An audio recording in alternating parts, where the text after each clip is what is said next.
ಬಡ ಶಿಕ್ಷಕರ ಪಾಲಿಗೆ ಯಮ ಆಗ್ಬಿಟ್ರ ಮಧುಗಿರಿಯ ಬಿಇಒಗಳು. ಮಧುಗಿರಿ ಬಿಇಒ ಕಾಟಕ್ಕೆ ನೊಂದು ಜೀವ ಬಿಟ್ರ ಶಿಕ್ಷಕರು. ಬಡ ಶಿಕ್ಷಕರ ಪಾಲಿಗೆ ಆಧಾರ ಸ್ತಂಭ ಆಗಬೇಕಿರುವ ಬಿಇಒಗಳು ಯಮ ಆಗ್ಬಿಟ್ರ. ನೊಂದ ಜೀವಗಳ ಪಾಲಿಗೆ ಬಿಇಒಗಳು ದೈತ್ಯ ಯಮ ಆಗಿಬಿಟ್ಟಿದ್ದಾರೆ. ಮಾರಿಬೀಳು ಪ್ರಾಥಮಿಕ ಶಾಲೆ ಶಿಕ್ಷಕ ಸುಬ್ಬರಾಯಪ್ಪ ನಿಧನ. ಬಿಇಒ ಕಾಟದಿಂದ ನೊಂದಿದ್ದ ಸುಬ್ಬರಾಯಪ್ಪಗೆ ಹೃದಯಾಘಾತ ಆಯ್ತಾ? ಕ್ಷುಲ್ಲಕ ಕಾರಣಕ್ಕೆ ಪದೇ ಪದೇ ಶಿಕ್ಷಕರುಗಳಿಗೆ ಬಿಇಒ ಟಾರ್ಚರ್ ಅನ್ನು ಕೊಡ್ತಿದ್ರಂತೆ. ವಿದ್ಯಾರ್ಥಿಗಳಿಗೆ ಮೊಟ್ಟೆ ತರಲು ಹೋಗಿ 5 ನಿಮಿಷ ತಡ ಅಂತ ಆಬ್ಸೆಂಟ್. ಶಿಕ್ಷಕರು ಆಬ್ಸೆಂಟ್ ಎಂದು ತೋರಿಸಿ 1 ದಿನದ ವೇತನ ಕಡಿತಗೊಳಿಸುತ್ತಿದ್ದ ಬಿಇಒಗಳು ಶಿಕ್ಷಕ ಸುಬ್ಬರಾಯಪ್ಪನಿಗೆ ಇನ್ನಿಲ್ಲದ ಕಾಟ ಕೊಟ್ಟಿದ್ರಂತೆ. ಬಿಇಒ ಹನುಮಂತರಾಯಪ್ಪ. ಬಿಇಒ ಹನುಮಂತರಾಯಪ್ಪನ ಕಾಟದಿಂದ ಕುಗ್ಗಿ ಹೋಗಿದ್ದಂತೆ ಶಿಕ್ಷಕ ಸುಬ್ಬರಾಯಪ್ಪ. ಬಿಇಒ ಕಾಟದಿಂದ ಸ್ವಯಂ ನಿವೃತ್ತಿಗೆ ಮುಂದಾಗಿದ್ದ ಸರ್ಕಾರಿ ಶಾಲೆಯ ಶಿಕ್ಷಕ ಸುಬ್ಬರಾಯಪ್ಪ. ಮಾನಸಿಕ ಹಿಂಸೆ ದಬ್ಬಾಳಿಕೆಯಿಂದ ನೊಂದ ಸುಬ್ಬರಾಯಪ್ಪ ಹೃದಯಾಘಾತದಿಂದ ಸಾವು. ಬಿಇಒ ಹನುಮಂತರಾಯಪ್ಪನ ಕಾಟದಿಂದಲೇ ಸಾವು ಎಂದು ಕುಟುಂಬಸ್ಥರ ಆರೋಪ. ಇದು ಆರೋಪ ಅವರ ಕುಟುಂಬಸ್ಥರದ್ದು. ಶಿಕ್ಷಕಿಯರಿಗೂ ಏಕವಚನದಲ್ಲೇ ನಿಂದಿಸ್ತಾರಂತೆ BEO Hanumantharayappa. Hello mister Hanumantharayappa, ಬಡ ಶಿಕ್ಷಕರ ಪಾಲಿಗೆ ನೀವು ಸಾಂತ್ವನ ನೀಡುವಂತಹ ಒಬ್ಬ ಮೇಷ್ಟ್ರಾಗಬೇಕು. ಅದು ಬಿಟ್ಟು ಕಾಟ ಕೊಡೋದಕ್ಕಲ್ಲ ನಿಮ್ಮನ್ನ ಬಿಇಒ ಇಲಾಖೆ ಇಟ್ಕೊಂಡಿರೋದು. ಮೊಟ್ಟೆ ತರಕ್ಕೆ ಕಳಿಸ್ತೀರಂತೆ, ಅವರು ಲೇಟಾಗಿ ಬರ್ತಾರಂತೆ, ಆಬ್ಸೆಂಟು ಅಂತ ಹೇಳಿ ಬರೆದು ಅವರ ಸ್ಯಾಲರಿ ಕಟ್ಟು ಮಾಡುವಂಥ ನಿರ್ಭಾವುಕ ಹೃದಯ ನಿಮ್ಮದಾಗಬಾರ್ದು. ಮಿಸ್ಟರ್ ಹನುಮಂತರಾಯಪ್ಪ, ಬಿಇಒ ಅನಿಸುತ್ತೆ ನಿರಂತರವಾಗಿ ಕಾಟ ಕೊಡ್ತಾ ಇದ್ರು ಅನ್ನುವಂಥ ಆರೋಪ ಇದೆ. ನೋಡ್ರಿ, ಗಂಡ ತನ್ನ ಹೆಂಡತಿಯ ಜೊತೆ ಹೇಳದೇ ಇರತಕ್ಕಂಥ ವಿಚಾರಗಳು ಅತ್ಯಂತ ಕಡಿಮೆ. ಹನುಮಂತರಾಯಪ್ಪ ಅವರ ಕುಟುಂಬಸ್ಥರ ಜೊತೆ ಅನೇಕ ಬಾರಿ ಹೇಳಿಕೊಂಡಿರುವ ಸಾಧ್ಯತೆಗಳಿರ್ತವೆ. ಇಲ್ದಿದ್ರೆ ಕುಟುಂಬಸ್ಥರು ಯಾಕೆ ಆರೋಪ ಮಾಡ್ತಾರೆ? ಅನೇಕ ಶಿಕ್ಷಕರ ಹವ್ಯಾಸಗಳನ್ನು ಕಂಡಿರುವ ನಾವುಗಳು, ಶಿಕ್ಷಕರು ಸದಾಕಾಲ ತನ್ನ ಮಕ್ಕಳ ಹಿತಕ್ಕಾಗಿ, ಶಾಲೆಯ ಹಿತಕ್ಕಾಗಿಯೇ ಇರ್ತಾರೆ. ನಾವು ಕೂಡ ಸ್ಕೂಲು ಅನೇಕ ವರ್ಷಗಳು ಅಲ್ಲಿ ಕಲಿತು ಬಂದಿರೋರು. ಶಿಕ್ಷಕರ ಅನೇಕ ಗುಣಗಳು ನಮಗೂ ಗೊತ್ತಿರ್ತವೆ. ಇನ್ನು ಬಿಇಒಗಳ ಅನೇಕ ವರ್ತನೆಗಳನ್ನು ನಾವು ಕಂಡಿದ್ದೀವಿ. ನಾವು ಆ ಸುದ್ದಿಗಳನ್ನು ಓದಿದ್ದೀವಿ, ನೋಡಿದ್ದೀವಿ, ಕೇಳಿದ್ದೀವಿ.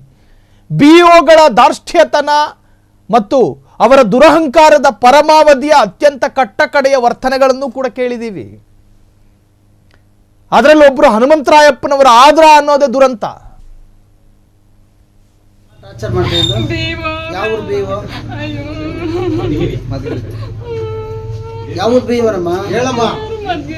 ಯಾವಾಗ್ಲೂ ಚೆಕಿಂಗ್ ಬರ್ತಾರೆ, ಅದು ಇದು ಸುಮ್ಮನೆ ಇಲ್ದಿರೋದಲ್ಲ. ನಮ್ಮ ಅಪ್ಪಂಗೆ ಮಾಡಕ್ ಬರ್ದಿದ್ದಿಲ್ಲ ಹೇಳೋರು, ತುಂಬಾ ಟಾರ್ಚರ್ ಕೊಡೋರು. ಅವರಿಂದ ರಿಸೈನ್ ಮಾಡ್ಬಿಡು, ಕೆಲಸನೇ ಬೇಡ, ನೀನ್ ಚೆನ್ನಾಗಿರು ಅಂತ ಹೇಳ್ತಿದ್ದೆ. ಸಾವು ಯಾರಾಯ್ತು ಅಂದರೆ, ಅವರು ವಾರಂಟಿ ಕೊಡೋಕ್ಕೂ ರೆಡಿ ಇದ್ದರು. ಸುಮ್ಮನೆ ಅವನು ಮಗಳ ತಾವು ಹೇಳ್ಕೊಂಡು ಅವನ ದುಃಖನ ಅವನೇ ತಿಂದುಬಿಟ್ಟ. ಇವರು ಈ ಅವ್ರೇನು ಮಳೆ ವಹಿಸ್ಕೊಂಡಿರ್ತಾರೆ ಅಷ್ಟು ಟಾರ್ಚರ್ ಕೊಟ್ಬಿಟ್ರು. ಬಿಇಒ ಟಾರ್ಚರ್ ಕೊಟ್ಬಿಟ್ಟು ಇವತ್ತು ನನ್ನ ತಮ್ಮನ ಈಗ ಕಾರಣ ಅವರೇ. ಸರ್, ಇರೋ 9:40 ಕರೆಕ್ಟಾಗಿ 9 ಮಾರಿಬೀಳು ಶಾಲೆ ಸರ್. 9:40 ನಾನು ಹೋಗಿದ್ದೆ. 9:50 ಇವ್ರು ಬಂದರು. ಬರೋ ಅಷ್ಟೊತ್ತಿಗೆ ಅವಲೇ ಇವರು ಕೂತ್ಕೊಂಡು ಅಲ್ಲ ಇದು ಆಬ್ಸೆಂಟ್ ಆಗಿಬಿಟ್ಟಿದ್ರು. ಆಬ್ಸೆಂಟ್ ಆಗಿಬಿಟ್ಟು ಎಲ್ರಿ ಅವ್ರೆಲ್ರಿ ಅಂದರು. ಸರ್ ಇನ್ನೂ ಬರ್ತಾರೆ, 5 ನಿಮಿಷ ಬರ್ತಾ ಇದ್ದಾರೆ. ಅಷ್ಟೊತ್ತಿಗೆ ಅವರು ಬಂದರು. ಅವನೇನೇನ್ರಿ ಬರ್ತಾ ಇರೋದು ಅಂತ ಕೇಳಿದ್ರು. ಬಿಇಒನೇ ಸಿಂಗ್ಯುಲರ್ ಆಗಿ. ಅಷ್ಟೊತ್ತಿಗೆ ಮಂಜುನಾಥ್ ಮಾಸ್ಟರ್ ಬಂದರು. ಆಮೇಲಿಂದ ಇವರು ಬಂದರು. ಬಿಇಒ ಹನುಮಂತರಾಯಪ್ಪ ಬಂದರು. ಬಂದ ತಕ್ಷಣ ಆಮೇಲಿಂದ ಆಬ್ಸೆಂಟ್ ಆಗಿಬಿಟ್ರು. ಆಟೋಮೆಟಿಕ್ಕಾಗಿ ಹೊರಟೋಗ್ಬಿಟ್ರು. ತಿರ್ಗಿ ಅದಾದಮೇಲೆ ಇವರು ಆಫೀಸ್ದಾಗ ಹೋಗ್ಯವ್ರೆ. ಆಫೀಸ್ದಾಗ ಹೋಗಿ ಎಲ್ಲ ಮಾತಾಡ್ಸ್ಕೊಂಡು ಬಂದಮೇಲೆ ಅವ್ರಿಗೆ ಹೇಳವ್ರೆ, ಸುಬ್ರಾಯಪ್ಪ ಇವರು ನನಗೆ ಓಪನ್ ಆಗಿ ಹೇಳಿದರು. ಸ್ಕೂಲಲ್ಲೇ ಬಂದು, ಸುಬ್ರಾಯಪ್ಪ ನೋಡು, ನಾನು ನೆಕ್ಸ್ಟ್ ಯಾವ ಬತ್ತಿನ ಗೊತ್ತಿಲ್ಲ, 4 ಗಂಟೆ ಮೇಲೆ ಯಾವ ಬತ್ತಿನ ಗೊತ್ತಿಲ್ಲ, ನಿಮ್ಮನ್ನು ಕಳ್ಳರನ್ನ ಹಿಡಿದೇ ಹಿಡಿತೀನಿ ನಾನು, ಬಿಡಲ್ಲ ಅಂತ ಈ ಮಾತು ಬಂದಿದೆ. ನನ್ನದೇಕ್ಲು ದನಕಾಯನ್ ಬಂದಿಲ್ವಾ? ದನಕಾಯನ್ ಬಂದಿಲ್ವಾ? ನನಗೂ ಟಾರ್ಚರ್. ನಾನು ಬರ್ದಿಕ್ಕಿದ್ದೀನಿ ಸರ್. ನಾನು ಹೆಚ್ಚು ಕಡಿಮೆ ಆದ್ರೂ ಅವರೇ ಕಾರಣ ಅಂತಲೂ ಬರ್ದಿಕ್ಕಿದ್ದೀನಿ. ನಮ್ಮ ಮನೆಯವ್ರದೇಕ್ಲು ಹೇಳಿದ್ದೀನಿ. ನಾನು ಹಿಂಗೆಲ್ಲ ಅಂದರು ಅಂತಲೂ ಹೇಳಿದ್ದೀನಿ. ನಮ್ಮ ಕೆಲವು ಅಧಿಕಾರಿಗಳಿಗೂ ಹೇಳಿದ್ದೀನಿ, ಸರ್ ನನ್ನೂ ಈ ಥರ ಟಾರ್ಚರ್ ಕೊಟ್ಟಿದ್ದಾರೆ ಅಂತ ಹೇಳಿದ್ದೀನಿ. ನಾವೇನು ಮಾಡ್ತಿದ್ರು ಉದ್ದೇಶಪೂರ್ವಕವಾಗಿ ಮಾಡ್ತಾ ಇದ್ದೀವಿ, ಹಂಗೆ ಮಾಡ್ತಾ ಇದ್ದೀವಿ, ಹಿಂಗೆ ಮಾಡ್ತಾ ಅಂತ ಹೇಳಿದ್ದಾರೆ. ಆ ಟೀಚರ್ಸ್ಗಳು ನೋವು ಕೊಟ್ಟು ಸತ್ತೋದ್ರೆ ಅವ್ರಿಗೆ ದುಡ್ಡು ಬೇರೆ ಬರ್ತೈತಲ್ಲ, ನಾನಂತೂ ಬರ್ದಿಕ್ಕಿದ್ದೀನಿ ಆ ಸರ್. ದುಡ್ಡನ್ನ ಏನು ಹೆಚ್ಚು ಕಡಿಮೆ ಆಗಿ ಏನೋ ಆಯ್ತು ಅಂತ ಅಂದ್ರೂ ಹೇಳಿ ನಾನು ಇವರೇ ಕಾರಣ ಅಂತ ಬರೀ ಬರ್ದಿಕ್ಕಿದ್ದೀನಿ. ಅವೇ. ಈ ಬಿಒ ಬಂದಿರೋನು ಎಲ್ಲ ಜೀವ ತೆಗಿಯಕ್ ಬಂದವನೇ ಬಿಟ್ರೆ ಎಲ್ಲ ಜೀವ ಉಳ್ಸಕ್ ಬಂದಿಲ್ಲ ಅವನು. ಸುಮ್ನೆ ಕಾರಣ ಕೇಳೋದು, ಅವ್ರಿಂದ ಓಡಾಡೋರಿಗೆ ಮಾತ್ರ ಅನುಕೂಲ ಮಾಡೋದು. ಚಮಚಗಿರಿಗೆ ನಿಂತವ್ರೆ ಈ ಬಿಒ. ದಯವಿಟ್ಟು ಈ ಬಿಒ ಚೇಂಜ್ ಆದ್ರೆ ಟೀಚರ್ಸ್ ಉಳಿತಾರೆ, ಇಲ್ಲಾಂದ್ರೆ ಉಳಿಯೋದಿಲ್ಲ. ದಯವಿಟ್ಟು ಹೇಳಿ ಸರ್. ಮಾತಾಡ್ರಿ, ಕಾರ್ ಇಲ್ಲೇ ಹಿಡ್ದಾಕ್ ಬಿಡವು. ಸುಬ್ರಾಯಪ್ಪ ನಮ್ಮ ಬ್ರದರ್, ನಾವು ವೆಂಕಟರಮಣಪ್ಪ ಅಂತ ಮಾತಾಡೋದು.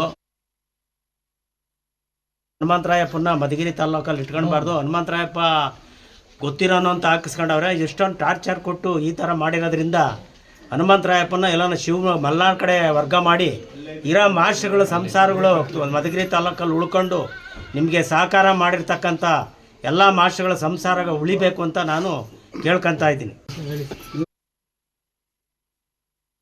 ಹನುಮಂತರಾಯಪ್ಪ, ಹನುಮಂತರಾಯಪ್ಪ, ಸತ್ತವರ ಕುಟುಂಬಸ್ಥರು ಒಂದು ಕಡೆ ಹೇಳ್ತಾರೆ, ನಮ್ಮಪ್ಪ ದಿನನಿತ್ಯ ರಾತ್ರಿ ಬಂದು BO ಒಬ್ಬ ಬರ್ತಿರ್ತಾರೆ, ಆಗಾಗ ನನಗೆ ಟಾರ್ಚರ್ ಕೊಡ್ತಾರೆ. ಒಬ್ಬ ಮನುಷ್ಯನ ಸಾಮರ್ಥ್ಯವನ್ನು ಕಂಡು ಆ ಸಾಮರ್ಥ್ಯಕ್ಕೂ ಮೀರಿದ ಕೆಲಸ ಕೊಡಬಾರ್ದು, ಆತನೊಬ್ಬ ವಿಕೃತ ಅನಿಸುತ್ತೆ.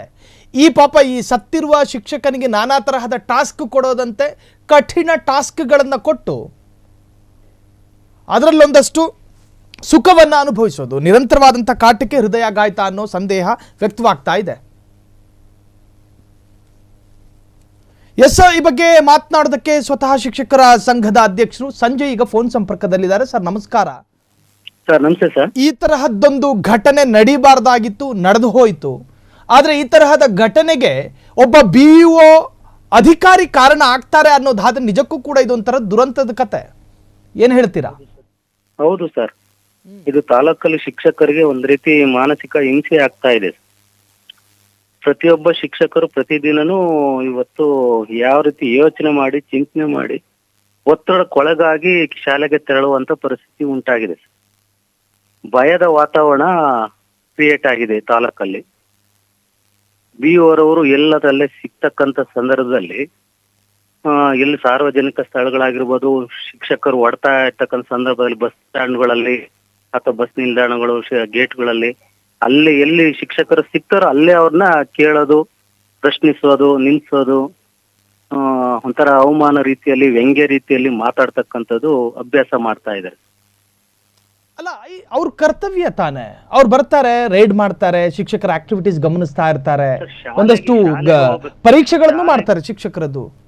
ಓಕೆ ಸರ್, ಶಾಲೆಗೆ ಬಂದ್ಮೇಲೆ ಮಾಡಿ. ಈಗ ಶಾಲೆಗೆ ಬರೋದು, ಶಾಲೆ 10 ಗಂಟೆ ಮೇಲೆ ಬರ್ಲಿ, ಯಾಕೆ ಬರ್ಲಿಲ್ಲ, ಯಾಕೆ ಏನು ಅಂತ ಇದಾಗ್ತೈತೆ. ಆದ್ರೆ ಶಾಲೆಗೆ ಬರೋದ್ಕಿಂತ ಮೊದಲೇನೆ ಇವರೇ ಮುಂಚಿತವಾಗಿ ಹೋಗಿ ಅವರು ಬಿಸಿ ಊಟದ, ಈಗ ತರಕಾರಿ ತಗೊಂಡೋಗ್ಬೇಕು, ಮೊಟ್ಟೆ ತಗೊಂಡೋಗ್ಬೇಕು, ಬಾಳೆಹಣ್ಣು ತಗೊಂಡೋಗ್ಬೇಕು, ಇನ್ನು ನಮ್ ಏನ್ ಇಲಾಖೆ ಏನ್ ಸೌಲಭ್ಯಗಳು ಅವೆಲ್ಲಾನು ಶಾಲೆಗೆ ಪ್ರತಿದಿನನೂ ನಾವು ಒದಗಿಸ್ಬೇಕು ಸರ್. ಹೋಗ್ತಾ ಸಂದರ್ಭದಲ್ಲಿ 5 ನಿಮಿಷ 10 ನಿಮಿಷ ಒಂಚೂರು ವೇರಿಯೇಷನ್ ಆಗುತ್ತೆ. ಅಂತ ಸನ್ನಿವೇಶಗಳನ್ನು ಇವಾಗ ಪರಿಗಣಿಸ್ತೆ ಅಂತ ಕಂಡ್ರೆ, ಯಾವಾಗ್ಲೂ ಇರೆಗ್ಯುಲರ್ ಆದ್ರೆ ಮಾತ್ರ ಅವ್ರ ಮೇಲೆ ಕ್ರಮ ಕೈಗೊಳ್ಳಿ. ನೋಟಿಸ್ ಆದ್ರೂ ಕೊಡ್ಬೋದಲ್ಲ, ನೋಟಿಸ್ ಕೊಡ್ಬೋದು, ಎಚ್ಚರಿಕೆ ಕೊಡ್ಬೋದು. ಅದ್ ಬಿಟ್ಟು ಏಕಾಏಕಿ ಎಲ್ಲಾ ತರದಲ್ಲೂ ಹಿಂಸೆಗಳು ಒಂಥರ ಮಾತಾಡಿದಾಗ ಕೊನೆಯದಾಗಿ ಸಂಬಂಧಪಟ್ಟಂತ ಇಲಾಖೆಗೆ ಏನಂತ ಸಲಹೆ ಕೊಡ್ತೀರಿ ಸರ್? ಈ ಒಂದು ಸೌಲಭ್ಯಗಳನ್ನ ನಮ್ಗೆ ಆದಷ್ಟು ಶಿಕ್ಷಕರ ಹೊರೆಗಳನ್ನ ಕಡಿಮೆ ಮಾಡ್ಬೇಕು ಇಲಾಖೆ. ಅವರು ಪಾಠ ಮತ್ತೆ ಮಕ್ಕಳ ಕಡೆ ಗಮನ ಮಾತ್ರ ಕೊಡೋ ಮಾಡ್ಬೇಕು. ಅವರ ಆಧಾರ ಏನು ಬೇರೆ ಬೇರೆ ಕಾರ್ಯಗಳಿದಾವ ಅವೆಲ್ಲಾನು ಒತ್ತಡಗಳು ಕಡಿಮೆ ಮಾಡ್ಬೇಕು. ಒಂದ್ ಕಡೆ ಪಾಪ ಯಾರು ನಿಧನರಾಗಿದ್ದಾರೋ ಅವ್ರ ಕುಟುಂಬಸ್ಥರು ಹೇಳ್ತಿರ್ಬೇಕಾದ್ರೆ ನಿಜಕ್ಕೂ ಕೂಡ ಎಂಥವರ ಕಣ್ಣಲ್ಲೂ ಕೂಡ ನೀರು ಬರುತ್ತೆ. ತಂದೆ ಪ್ರತಿನಿತ್ಯವೂ ಕೂಡ BO ಬಗ್ಗೆ ಹೇಳ್ತಾ ಇದ್ರು ಅಂತ. ಈಗ ಅವರು ಮರಣ ಹೊಂದಿದ ಶಿಕ್ಷಕರು ಸರ್, ಅವ್ರದ್ದು ಮಧುಗಿರಿಯ ಒಂದು ಗುಡ್ಡಗಾಡು ಪ್ರದೇಶ ಮಾರಿಬೀಳು ಅನ್ನೋ ಶಾಲೆಯಲ್ಲಿ ವರ್ಕ್ ಮಾಡ್ತಾ ಇರೋದು. ಅಲ್ಲಿ ಯಾವುದೇ ಲೇಡೀಸ್ ಮಹಿಳಾ ಶಿಕ್ಷಕರು ಹೋಗ್ ಬರೋದಿಕ್ ಆಗಲ್ಲ. ಜೆಂಟ್ಸ್ ಪುರುಷ ಶಿಕ್ಷಕರೇ ಹೋಗ್ಬೇಕು. ಅದು 2 ವೀಲರ್ ಗಳಲ್ಲೇ ಹೋಗ್ ಬರ್ಬೇಕು. ಅಲ್ಲಿ ಯಾವುದೇ ವೆಹಿಕಲ್ಗಳಿಲ್ಲ. ಒಂದ್ ಸ್ವಲ್ಪ ಏನಾದ್ರೂ ಬ್ರೇಕ್ ಫೇಲ್ಯೂರ್ ಆದ್ರೋ ಅಥವಾ ಪಂಚರ್ ಆದ್ರೂ ಯಾವ ಹಳ್ಳದಾಗ ಬೀಳ್ತೀವಿ ಅನ್ನೋದೇ ಗೊತ್ತಾಗಲ್ಲ. ಅಂತ ಒಂದ್ ಪರಿಸ್ಥಿತಿಯಲ್ಲಿ ಅವ್ರು ಹೋಗ್ ಬರ್ಬೇಕು.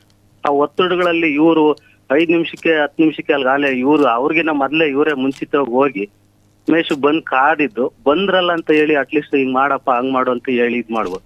ಏಕಾಏಕಿ ದನ ಕಾಯಕ ಬರೋದ್ ನೀವು ಮಾನ ಮರ್ಯಾದೆಗಳಿಲ್ವ ನಿಮ್ಗೆ ಏನಕ್ಕೆ ಹಂಗೆ ಅಂತ ಎಲ್ಲ ತರ ಒಟ್ಟಾರೆ ಇನ್ನು ದುರಹಂಕಾರಿ BEO ಬದಲಾಗಬೇಕು ಎನ್ನುವಂಥ ನಿಮ್ಮ ಸಾರಾಂಶಗಳು ವ್ಯಕ್ತವಾಗ್ತಾ ಇದೆ.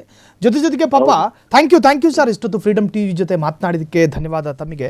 ಸೊ ಕುಟುಂಬಸ್ಥರ ಆಕ್ರಂದರ ಒಂದು ಕಡೆ, ಇನ್ನು ಸಹ ಶಿಕ್ಷಕರ ಆರೋಪ ಮತ್ತೊಂದು ಕಡೆ, ಹೀಗೆಲ್ಲ ಇದ್ದಾಗ ಈ ದಾರ್ಷ್ಟ್ಯ ಮತ್ತು ದುರಹಂಕಾರವನ್ನ ತೋರುವ BEO ಅಧಿಕಾರಿ ಬದಲಾಗಬೇಕು. ಒಂದು ವೇಳೆ ಹಲವರು ಶಿಕ್ಷಕರು ಕೂಡ ಹೇಳ್ತಾ ಇದ್ರು, ನಾನು ಸಾಯ್ತೀನಿ, ಒಂದು ವೇಳೆ ನಾನು ಸತ್ರು ನನ್ನ ಏನು ಡೆತ್ ನೋಟ್ನಲ್ಲಿ ಬರೆದಿಟ್ಟು ಸಾಯ್ತೀನಿ ಅಂತ ಹೇಳಿ. ಇದಕ್ಕೆಲ್ಲ ಕಾರಣರಾಗಿರುವಂತಹ BEO ಬದಲಾಗಬೇಕು ಅನ್ನೋದೇ ಅವರೆಲ್ಲರ ಆಗ್ರಹ ಆಗಿತ್ತು. ಕ್ಷಣ ಕ್ಷಣದ ಸುದ್ದಿಗಳಿಗಾಗಿ ಫ್ರೀಡಮ್ ಟಿವಿ ಸಬ್ಸ್ಕ್ರೈಬ್ ಮಾಡಿ, ಲೈಕ್ ಮಾಡಿ ಹಾಗೂ ಫಾಲೋ ಮಾಡಿ.